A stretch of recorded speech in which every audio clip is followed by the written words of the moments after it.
So let's start with question number 9. What is order test in Visual Studio Team System Test? Okay.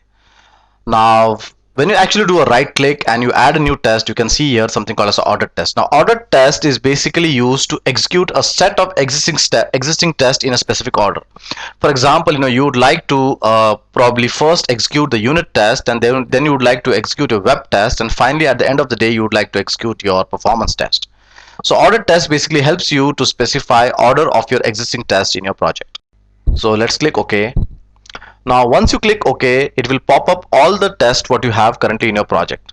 So you can see that I have couple of 5 or 6 projects, 5 or 6 tests in my project currently. So let me just order them up. So let me say that first I would like to execute my unit test, then I would like to execute my web test, and then finally I would like to execute my database test. So this is my order, and I would also like to continue after failure. So in case if there is a failure in test method 1, still go and execute test method data driven. In case there is an error in test method data driven, still please go and execute the web test. So let me just save this. Let's close this. Let's go to test, Windows, test list editor. Oh, it's already open. Okay, let's select order test and let's say run.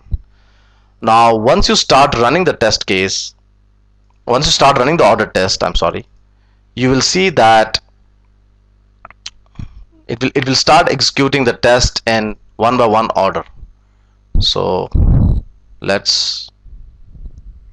has ran one. So let's go. So you can see that it has first ran our unit test, then it went and it ran our web test, and finally it went and it ran our database test. So if you want to order your tests, that's where you will use order test. So I hope that you have understood the concept of order test. In the coming up sessions, we will try to understand different concepts regarding performance testing, because we do have covered performance testing in our previous questions, but we have not discussed about agents, controllers, and some higher end configurations which we need for performance testing. So see you in the coming up videos, and we'll try to learn more higher end configurations regarding performance testing.